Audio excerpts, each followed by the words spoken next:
Proyecto Ikigai, capítulo 43. Nunca hay pecado en seguir la propia vocación. William Shakespeare. Muy buenos días, tardes, noches, exploradores, y bienvenidos un día más, un domingo más, a un nuevo capítulo de Proyecto Ikigai. El podcast con el que pretendo inspirarte para que encuentres aquello por lo que vale la pena vivir. ¿Cómo lo haré? Pues acercándote reflexiones, proponiéndote ejercicios y de vez en cuando entrevistando a personas para que poco a poco puedas avanzar en el camino hacia tu Ikigai. En definitiva, hablando sobre este concepto japonés que tanto promete.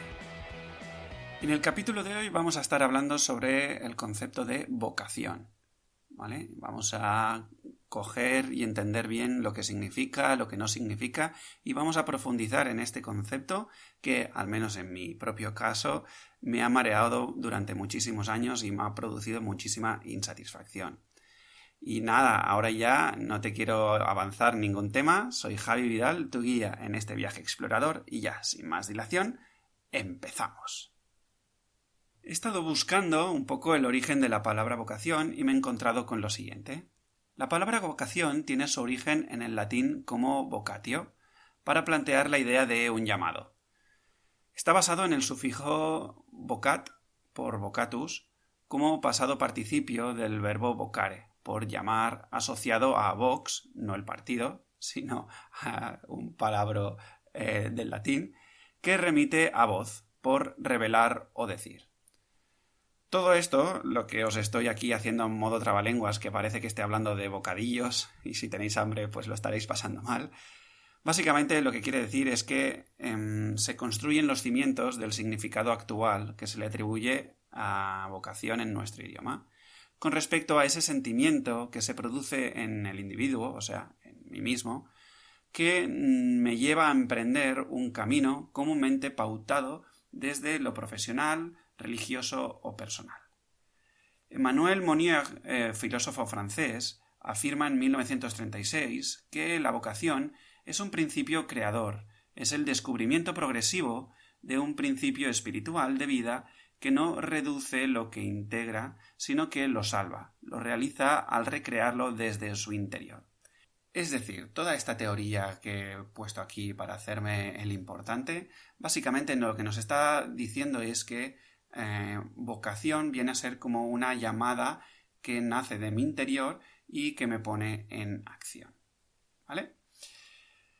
El tema es que con el paso del tiempo, yo no sé tú, pero en mi experiencia, en mi vivencia, desde que tengo uso de razón y estaba buscando mi propia vocación, se le ha ido atribuyendo a este concepto de vocación un peso que, desde mi perspectiva o con lo que yo he vivido, le está trasladando una cierta magnificencia, un peso como demasiado exagerado a este concepto de vocación. Y un poco como sucede con Ikigai, se convierte como en una promesa que nunca llega, ¿no?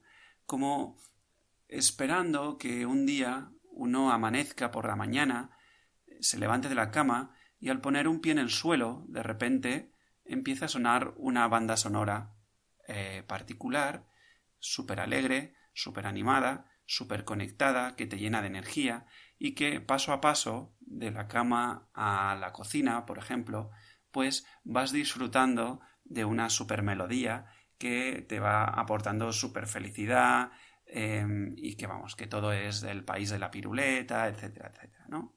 Lo dicho, sucede un poco lo mismo pues con lo que os he estado explicando sobre Ikigai, tanto en cuanto pues se ha ido proyectando en este palabra, vocación, una carga emocional, una carga incluso, como decía, muy pesada, de que alcanzando o encontrando esta vocación, yo viviré en la tierra prometida, ¿no? Donde todo, pues,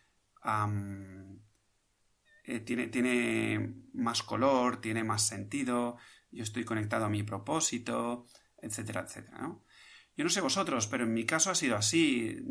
Siempre he tenido como un complejo de estar paseando por el mundo profesional sin encontrar esa vocación, sin tener muy claro si estoy en el sitio en que me corresponde, ¿no? Y entonces, desde esa sensación, pues yo al menos me he vivido durante mucho tiempo como un patito feo, un niño pobre que desconectado de sus esencias, desconectado de sus sensaciones y que, bueno, pues básicamente no sabe dónde caer muerto, por decirlo plano y llanamente. Yo no sé si es tu caso, pero a mí eso me ha amargado durante muchos años mi existencia. Pero, como sucede con Ikigai, esto es una mala interpretación de el concepto de vocación. ¿Por qué? Bueno, pues básicamente porque muchos de nosotros buscamos en esta vocación, ¿no?, la idea de poder responder una de las grandes preguntas de la humanidad, ¿no? ¿Para qué he nacido? ¿Qué estoy haciendo en esta vida? ¿Sí? Un poco buscando esa respuesta a la búsqueda de la propia realización, del sentido, del propósito. Y entonces, hoy, preparando esto para vosotros, para mí mismo también, de repente ocurre la magia. He estado buscando en el diccionario de la RAE, la Real Academia Española, el concepto de vocación.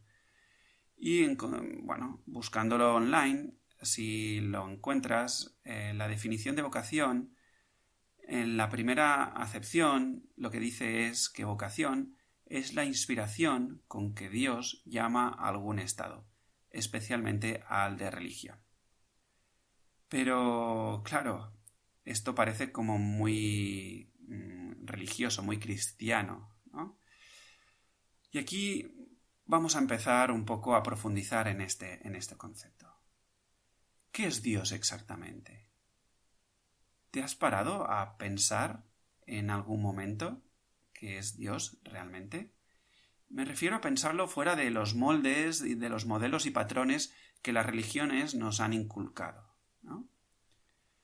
Para ello he hecho un ejercicio otra vez un poco más racional y he vuelto otra vez a la RAE para descubrir que en el diccionario definen a Dios como el ser supremo que es considerado el hacedor del universo.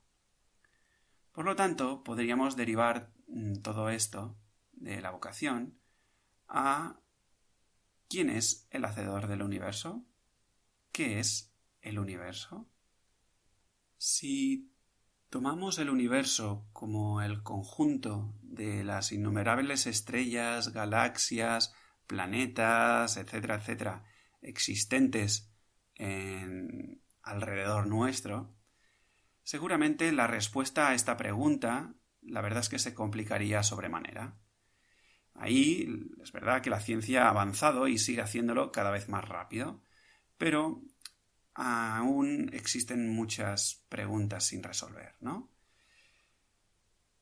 Pero yo no quiero o no me gustaría que en este capítulo nos centrásemos en el cosmos de estrellas, planetas, etcétera, etcétera, y por ello me atrevo a preguntar lo siguiente.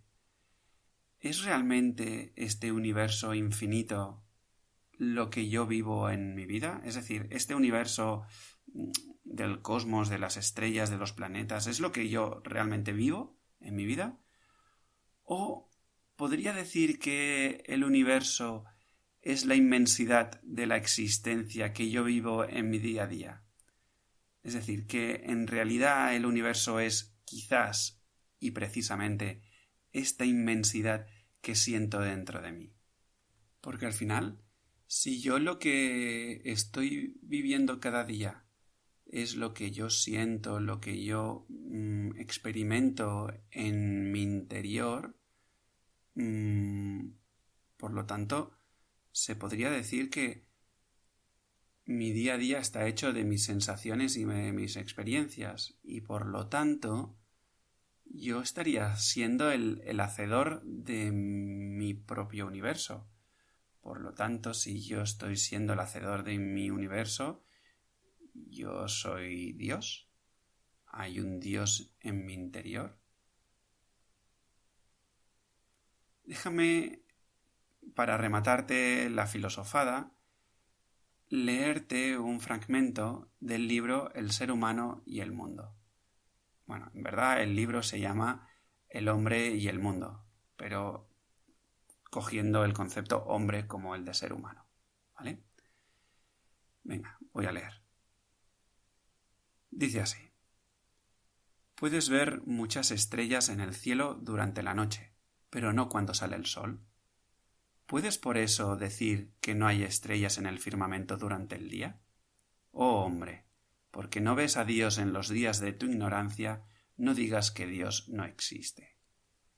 Ha nacido en vano el hombre que, habiendo logrado el nacimiento humano, tan difícil de obtener, no trata de realizar a Dios en esta misma vida. El hombre es recompensado de acuerdo con sus pensamientos y propósitos. El Señor es como el árbol celestial que concede todo lo que uno desea. Cada cual obtiene de él lo que busca. El hombre nace en este mundo con dos tendencias, la del sendero de la liberación y la de la inclinación a la mundalidad y esclavitud. Cuando nace, ambas tendencias están, por así decirlo, en equilibrio, como dos platillos en una balanza. El mundo pone sus deseos y placeres en un platillo, y el espíritu pone su atracción y anhelo en el otro. Si la mente elige el mundo, el platillo se torna pesado y el hombre es atraído hacia la tierra. Pero si elige el espíritu, el platillo se torna ligero y lo eleva a Dios. Primero gana a Dios y luego las riquezas, pero no trates de hacer lo contrario. Si después de adquirir la espiritualidad vives en el mundo, nunca perderás tu paz mental. Y por lo tanto, ligando todo esto a lo que nos atañe en el capítulo de hoy, que es el encuentro con mi vocación, podríamos deducir que la vocación, que hemos dicho que era la llamada de Dios, no deja de ser una llamada a nuestro hacedor interno del universo, que ya hemos visto que somos porque lo que vivimos en nuestro día, en nuestro universo, es nuestras sensaciones internas, ¿no? O dicho de otra manera, no deja de ser una llamada a la energía espiritual que hay en nosotros.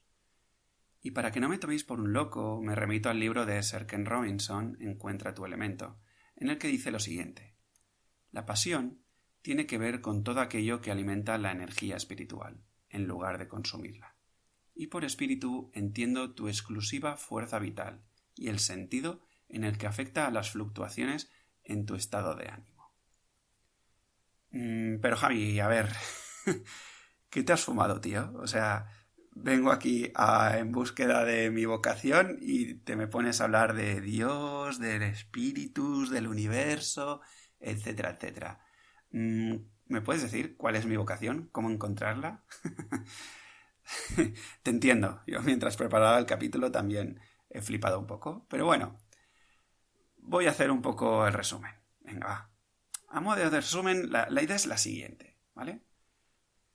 No existe algo tal como una vocación entendida como una actividad concreta que te corresponda realizar para sentirte realizado y para la cual pues tú vas a poder responder a la pregunta de ¿qué hago aquí?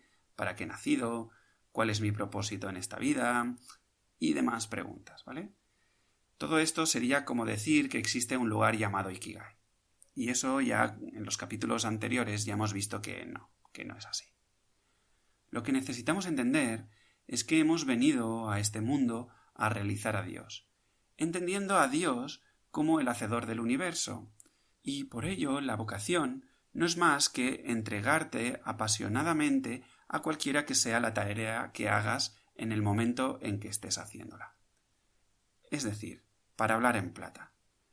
Mira, entre tú y yo, no importa qué hagas con tu vida, no importa a qué te dediques, no importa cuál es tu profesión, si estudias A o estudias B, si no estudias o si te dedicas a lo que sea, no importa. lo que importa, lo importante y lo que viene primero es que conectes con tu energía interior, con tu pasión, con realmente tu parte de hacedor del universo y la pongas al servicio de este mundo. Y entonces, así y sólo así, viviremos nuestra vida desde la vocación, ¿de acuerdo? Real, desde estar conectados con ese llamado interior, ¿vale? Os recuerdo un poco la definición que he hecho así de pasada al inicio del filósofo francés Emmanuel Mounier, que decía que la vocación es un principio creador, es el descubrimiento progresivo de un principio espiritual de vida, que no reduce lo que integra, sino que lo salva, lo realiza al recrearlo desde su interior. Y vuelvo a repetir lo que dice Sir Ken Robinson, ¿de acuerdo?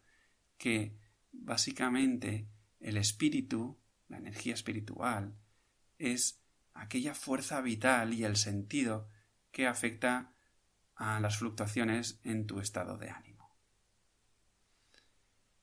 En fin, querido explorador, querida exploradora, esto es lo que te quería acercar hoy alrededor del concepto de vocación.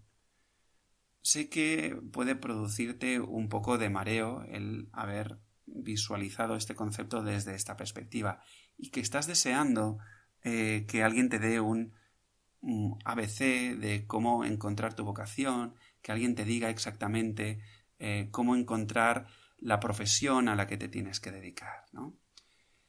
Y esto lo podemos hacer. Escríbeme si quieres y yo te doy las pautas, pero más allá de eso está en cómo tú vives lo que estás viviendo, que realmente te vacíes en la tarea y en la acción que tienes ahora mismo en tus manos. Y que no la tomes como una tarea más, como una acción poco importante, porque lo que estarás haciendo desde ese lugar será menospreciar la parte de vida que le estás dedicando a esta actividad y a esta tarea. Y ahora ya sí, espero que te haya gustado este capítulo. Sé que ha sido algo teórico, algo filosófico incluso. Y nada, espero que al menos pues te haya acercado un poco la reflexión. Y si te ha gustado, pues espero que le des a las estrellitas en Apple Podcast, que comentes cualquier cosa que necesites en iVoox y que te suscribas en Spotify. Recuerda también que me harías un favor, a mí y a todos los de la comunidad, si vas recomendando estos capítulos, este podcast, a cualquiera que sea la persona que creas que le puede beneficiar. Porque nunca sabemos qué chispa enciende la llama interior, enciende un gran fuego. Ahora ya sí, queridos exploradores, seguimos en la aventura de esta vida.